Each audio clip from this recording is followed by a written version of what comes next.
लेकिन आप लोगों का घर तो बहुत छोटा है। हमारे पंजाब में तो ये बड़े बड़े घर होते हैं कि मजा ही आ जाता है। कोई बात नहीं नीरू, मैं भी तुम्हारे लिए बहुत बड़ा मकान बनाऊंगा, बहुत जल्दी। नीरू के पिता जहाँ पंजाब के जाने माने व्यापारी थे, वहीं उसका पति राहुल दिल्ली में एक सिंपल नौकरी करता था। माँ, यहाँ तो घी मक्खन इतना महंगा है कि क्या बताऊं। मैं तो तरस ही जाती हूँ घी खाने के लिए। नीरू की माँ को ये सुनकर बहुत दुख होता है।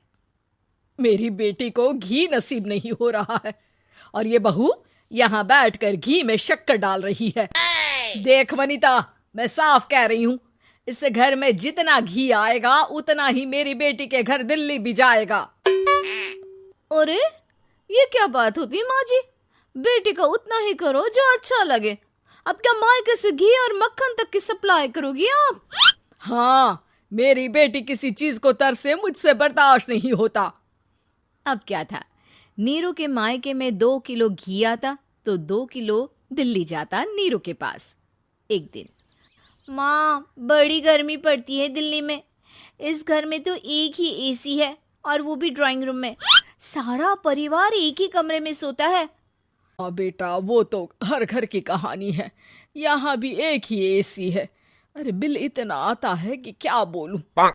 तभी वहां राकेश आ जाता है। माँ, थोड़ी देर में यहाँ कुछ प्लम्बर आएंगे मेरे कमरे में एसी लगाने। जरा ध्यान से लगवा देना ना माँ। ओए, ऐसे कैसे तेरे कमरे में एसी लगेगा? हाँ राकेश, एक बार बात तो कर लेता। अरे पापा, वो वनिता को गर्मी में नींद नहीं आती। ड्राइंग रूम में सबके साथ सोने में वो अनकंफर्टेबल है, इसलिए।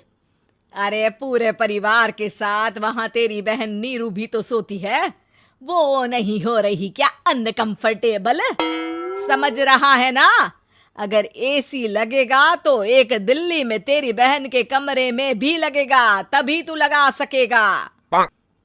राकेश वनिता को सारी बात बताता है। वनिता करती भी क्या, मन मार कर बैठ जाती है। माँ, ये लोग ठीक नहीं है, क्या करूं मैं? अरे बेटी, यहाँ आ जा, तू यहाँ आकर रह ले। अरे छोड़ दे ऐसे पति को। कैसे छोड़ दूं माँ? समाज क्या कहेगा, लोग क्या कहेंगे? वैसे भी मेरा एक बेटा है मयंक। अरे हटा बेटा, तेरी उम्र ही क्या है?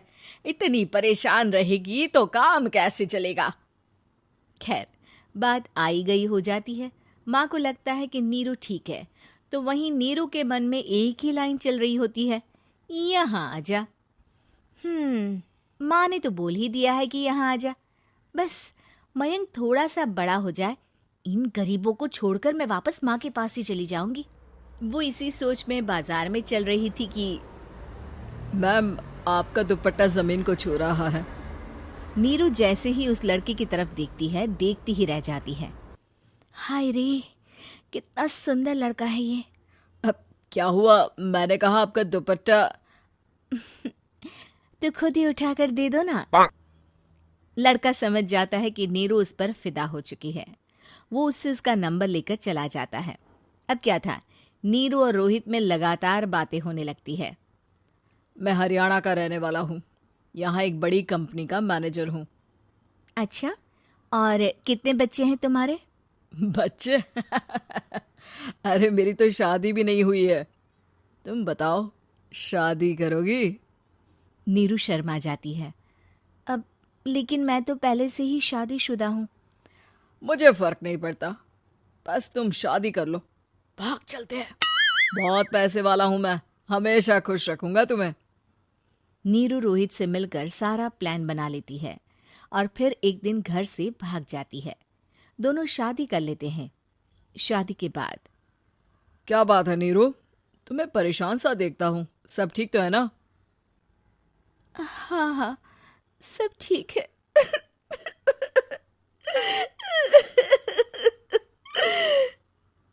ये कहते कहते ही वो रोने लगती है।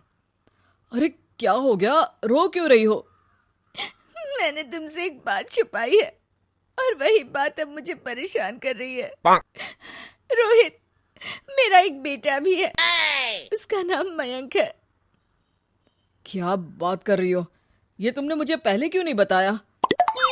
देखो नीरू, मेरी माँ को मैंने ये नहीं बताया है कि तुम शादीशुदा हो। बच्चा मैं मैनेज नहीं कर पाऊंगा। नीरू को समझ में नहीं आता कि वो क्या करे। तुम उस बच्चे को अपनी माँ को क्यों नहीं दे देती? नीरू चुपके से माँ को फोन करती है। माँ, क्या मयंक को तुम रख सकती हो? बेटा, मैं राकेश के साथ बात करती हूँ। आखिर घर का बेटा वही है, जो वो बोलेगा। वैसे भी बेटा, तूने जो किया है ना, उसके बाद से पूरा घर तेरी बुराई कर रहा है। मैं भी अब किसी से तेरे लिए लड़ नहीं सकती। राकेश बेटा, नीरू ने तो जो किया बहुत ही बुरा किया, लेकिन मैं सोच रही थी कि क्यों ना मयंक को हम यहाँ ले आए। तभी वनीता बोल पड़ती है। वाह जी, ऐसे कैसे यहाँ ले आए? यहाँ क्या भंडारा भरा है? और जिस बच्चे की माँ ने नहीं सोचा, उसके लिए हम क्यों सोचे? नीरू को एक बार तो अपने बच्चे के बारे में सोचना चाहिए था ना। अरे लेकिन तेरे पास भी तो लड़का नहीं है ना वनीता। माँ, वनीता ठीक बोल रही है। कल को वो बड़ा होकर इसी घर का हिस्सा मांगेगा तो हम क्या करेंगे? माँ कहती भी तो क्या, वो चुप रह जाती है। वहीं नीरू का पहला पति कहता है। माँ, अगर आज भी वो वापस आ जाए तो मैं उसे माफ कर दूंगा। बेटा, गरीबी चीज ही ऐसी है, क्या करेगा? तू तो अब मयंक का सोच। वो बेचारा तो बिना माँ का हो गया। मयंक के खातिर तू दूसरी शादी कर ले बेटा। लोगों के लाख समझाने के बाद नीरू के पहले पति की शादी रिद्धि से हो जाती है, जिसके पहले पति से 2 बच्चे होते हैं। देखो जी, मैंने शादी सिर्फ बच्चे के खातिर की है।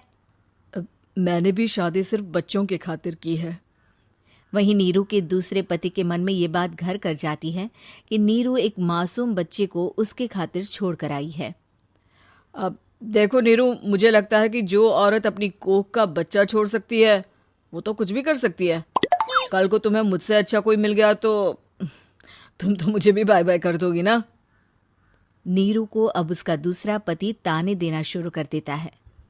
तंग आकर नीरू उसके यहाँ से भागकर अपने पहले पति के पास चली जाती है। लेकिन ससुराल में क्या लेने आई है नीरू, मयंक को?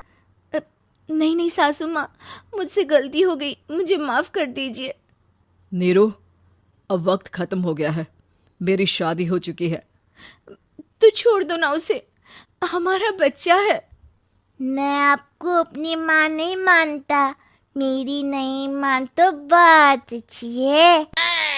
नीरू मयंक की बात सुनकर समझ जाती है कि उसके पास अब